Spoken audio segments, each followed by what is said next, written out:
Hello, my dear. They didn't wake up one morning and suddenly understand you. It didn't come with applause or acknowledgement or some dramatic announcement. It happened slower than that, uglier than that, and far more humiliating for them. It happened when reality started agreeing with you, over and over. When patterns you pointed at years ago began collapsing exactly the way you said they would. When outcomes arrived on schedule. When consequences lined up neatly behind your old words like receipts nobody wanted to read out loud. That's when something shifted, not in you, in them. Because for the first time, they couldn't dismiss you as intense, dramatic, paranoid, or difficult. They had to face a far more uncomfortable conclusion. You weren't reacting, you were calculating, and they missed it. You've lived long enough being treated like the problem, long enough being talked over, toned down, reframed as too much, too sharp, too observant, too direct, too serious, too aware. Funny how awareness always gets punished in rooms built on comfort. Funny how the person who sees the cracks is always blamed for ruining the vibe instead of thanked for preventing the collapse. You noticed that early. You noticed how people reward confidence even when it's empty and punish accuracy when it's inconvenient. You noticed how being right too soon makes people resent you more than being wrong forever. And instead of fighting that reality, you adapted to it. You learned when to speak and when to watch, when to push and when to step back. You stopped wasting energy trying to convince people who were emotionally invested in misunderstanding you. You realized something critical before most ever do. You don't need to announce intelligence for it to be real. You don't need validation for accuracy to hold weight. You don't need consensus when the math already works. So you observed, quietly, relentlessly. You tracked behaviors instead of promises. You remembered contradictions instead of excuses. You paid attention to what people did under pressure, not what they claimed about themselves in comfort. That's not overthinking. That's pattern mastery. They thought you were just sensitive, or weird, or withdrawn, or arrogant. They misread restraint as insecurity. They mistook depth for instability. They assumed your refusal to argue meant you had nothing to say. In reality, you were gathering data, watching cycles repeat, seeing how people reveal their real priorities the moment something costs them. You weren't guessing. You were running long-term analysis in a world addicted to short-term noise. That's why they kept underestimating you. You were playing a different game entirely. Think back. There were moments where you flagged something early, a person, a decision, a direction. You didn't scream about it. You didn't dramatize it. You just said enough to be remembered later. And later came, every single time. The project that collapsed, the alliance that turned ugly, the leader who exposed themselves, the trend that burned out. Somehow your name kept coming up in hindsight. Didn't you say? That question haunted them, because it forced them to revisit a version of you they were never prepared to respect. The one who saw it coming while they were busy being comfortable. That's the part that messed with their heads. Not that you were intelligent. Plenty of people are intelligent. What unsettled them was consistency, accuracy over time, calm prediction, followed by measurable outcomes. That's when intelligence stops being a personality trait and starts becoming a threat. Because now it challenges hierarchy, it challenges ego, it challenges the stories people tell themselves about why they're in charge and why you're not. And once those stories crack, nothing feels stable anymore. You were never trying to dominate rooms. You were trying to understand them. But understanding exposes things power would rather keep hidden. You saw who benefited from confusion. You saw who thrived on chaos they pretended not to cause. You saw how credit was redistributed, how blame was outsourced, how narratives were controlled. And instead of calling it out prematurely, you waited. You let events do the heavy lifting. Because you understood something most people don't. Time doesn't protect lies. It erodes them. They used to treat you like free labor. Ask for your insight, your perspective, your mental energy, without offering recognition or respect. They loved what your mind produced, but never wanted to admit where it came from. That's a common move. People will drain brilliance from someone they don't fully acknowledge because acknowledging it would require them to reposition themselves. It would mean admitting you were never beneath them, just ahead. And that's not an easy thing for insecure authority to swallow. So you grew. Quietly. You sharpened your thinking. You refined your intuition. You learned how manipulation actually operates. Not the textbook version, but the real one that hides behind charm, humor, and plausible deniability. You learned how people behave when they think no one is paying attention. You learned what desperation looks like before it panics. You learned what confidence looks like before it cracks. You didn't become bitter. You became precise. And precision is dangerous in the hands of someone who's been underestimated. At some point, they started treating you differently.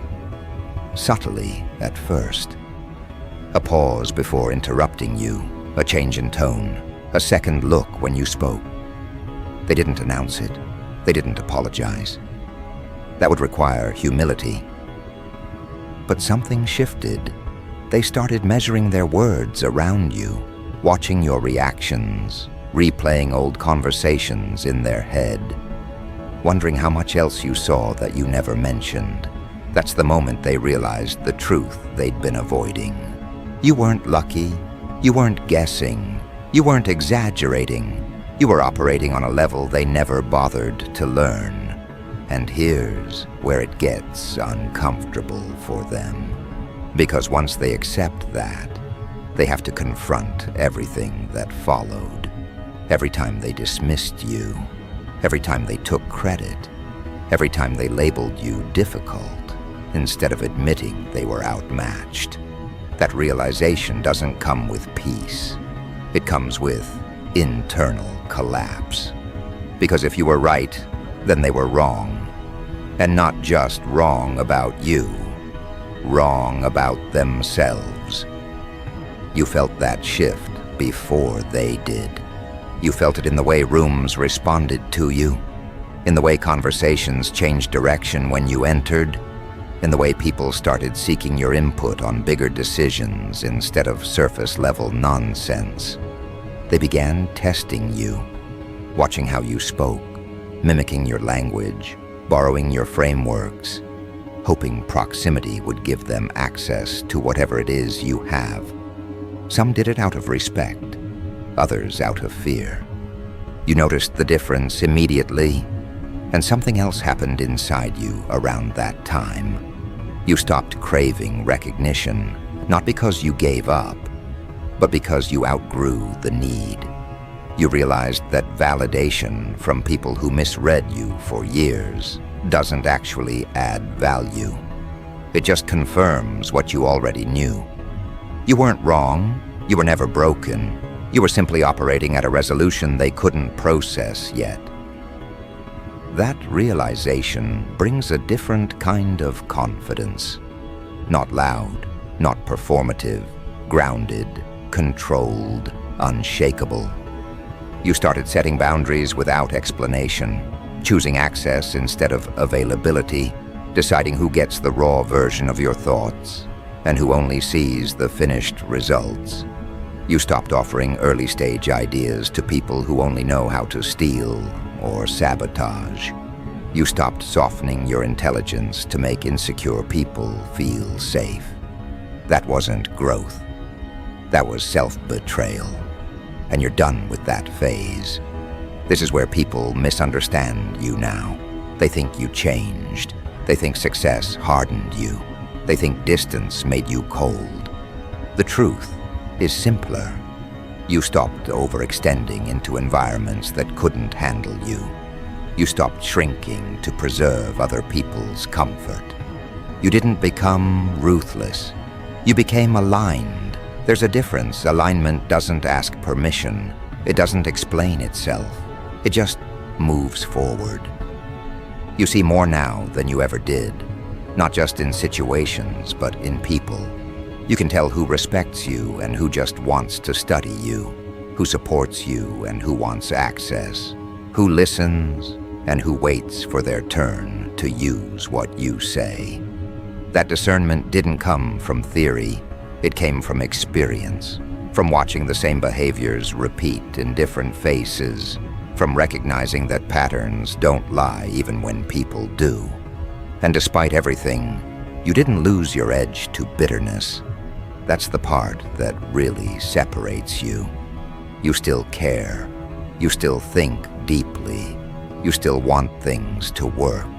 You're just no longer willing to sacrifice yourself to prove a point. You let results speak now. You let outcomes do the talking. You let consistency build your reputation while others burn energy managing impressions. They finally saw the truth because they ran out of ways to avoid it. Not because you forced it on them, not because you demanded respect, but because reality backed you repeatedly until denial became impossible. And once that happens, once the dots connect in their minds, there's no going back to the old narrative. They can't unsee it. They can't unknow it. They just have to live with the fact that they underestimated someone who was watching everything the entire time. Think about the years leading up to this. The moments where you said something and they laughed, ignored or dismissed it. The times you were too early, too prepared, too aware, too precise. They didn't see it then because they weren't ready to. They weren't capable of processing the speed at which your mind moved, the depth at which your calculations ran. You weren't overreacting, you weren't paranoid, you weren't dramatic. You were operating 10 steps ahead in a world obsessed with one-step thinking. And that gap created tension, invisible at first, but persistent, uncomfortable. You felt it, they felt it. And for the first time now, that tension has to be acknowledged. You start noticing patterns in their reactions now. How they try to downplay what they just witnessed. How they quietly test you, offering challenges disguised as questions, expecting a stumble. They want confirmation that you're human, fallible, manageable. They want reassurance that the mastermind they finally recognized is still reachable. But you aren't, not anymore.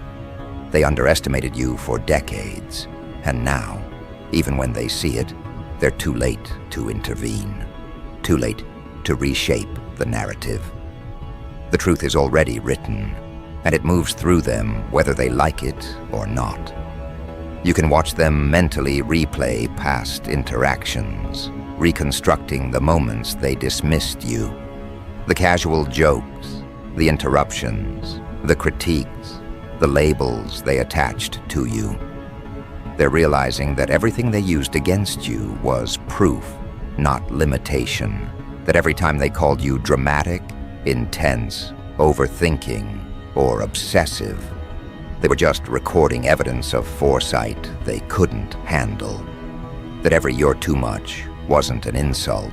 It was recognition that your awareness and calculation were beyond their control. And now, years of dismissal hit them all at once. The weight is crushing. You can feel it. You don't have to say a word. It's already done. The room itself seems to bend differently around you now. Conversations slow, Interruptions vanish. People calculate before opening their mouths. You notice micro-adjustments, slight shifts in tone, careful phrasing, overcompensated politeness. They're nervous because your presence commands more than respect. It commands alignment. They didn't want it before.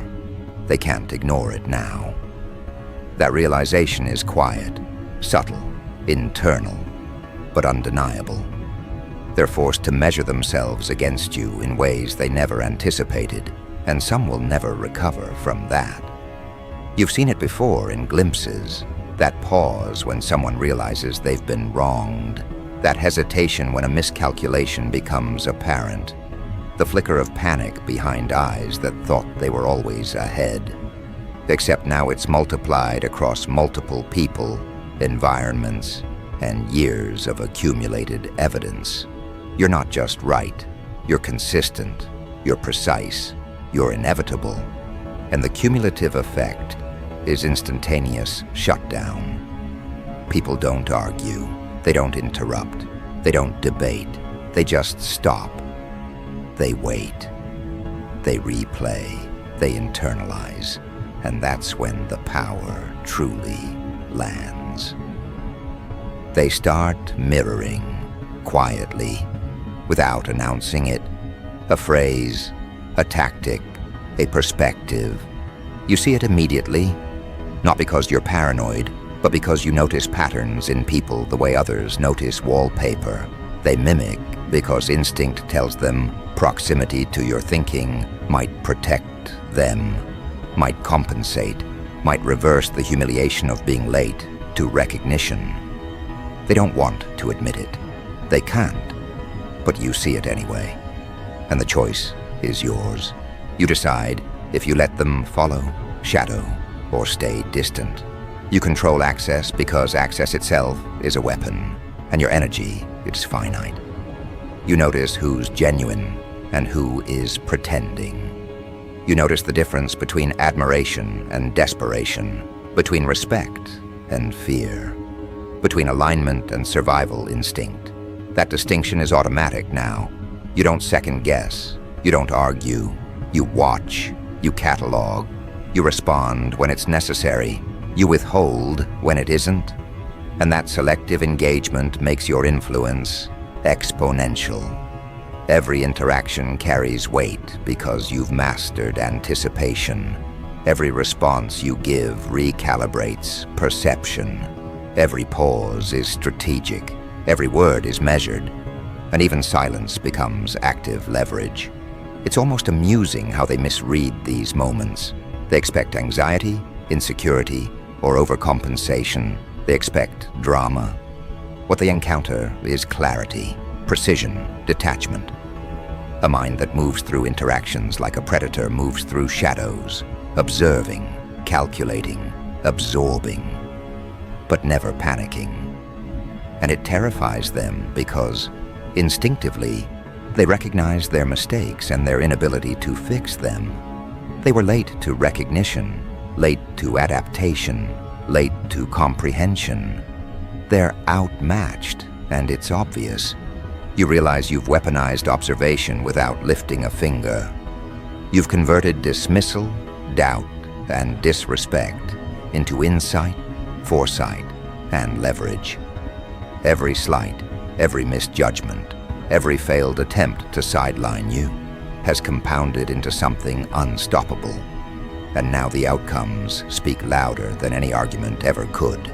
Projects succeed, predictions materialize, insights anticipate events. And the room collectively recognizes, in that same instant, the scope of your comprehension, the weight of your intelligence, the inevitability of your analysis. You begin to operate differently because of it. Not louder, not confrontational, not performative. You let the world move around your calculations. You let environments reveal themselves, and individuals reveal themselves. You respond with precision, not emotion. You let time continue doing what it always does, proving the accuracy of your perception. You no longer participate in noise. You filter, you select, you deploy insight, where it multiplies. That's mastery. That's the art of being a mastermind without announcing it. That's why the room shuts down the second they understand. Because you don't demand recognition, you embody it. They can't admit it openly. They can't say it out loud. They can't apologize. Their egos are too invested. But the body language, the hesitation, the reconsidered tone, the repeated validation of your earlier insights, those are all admissions. And you recognize them immediately. You know who will adapt quietly, who will try to cling desperately, who will disengage entirely. You don't need confession. You need only data, and it's all laid bare in real time. Patterns accelerate. You see new alignments forming as people start recalibrating their approach. Old hierarchies wobble. Privileged positions are reconsidered. People who once relied on inertia and self-assurance are scrambling. And it's subtle. Not all of them realize you are the pivot. You are the unseen force that reshapes behavior without noise, without announcement, without effort. You just exist at the intersection of awareness and precision, and the ripple effect is unstoppable. That is the power they finally recognized, and it shut them down instantly. You also notice a new effect: envy mixed with respect. People who once ignored or dismissed you now study you for weaknesses. They imitate you in subtle ways, hoping proximity will reduce the perceived gap.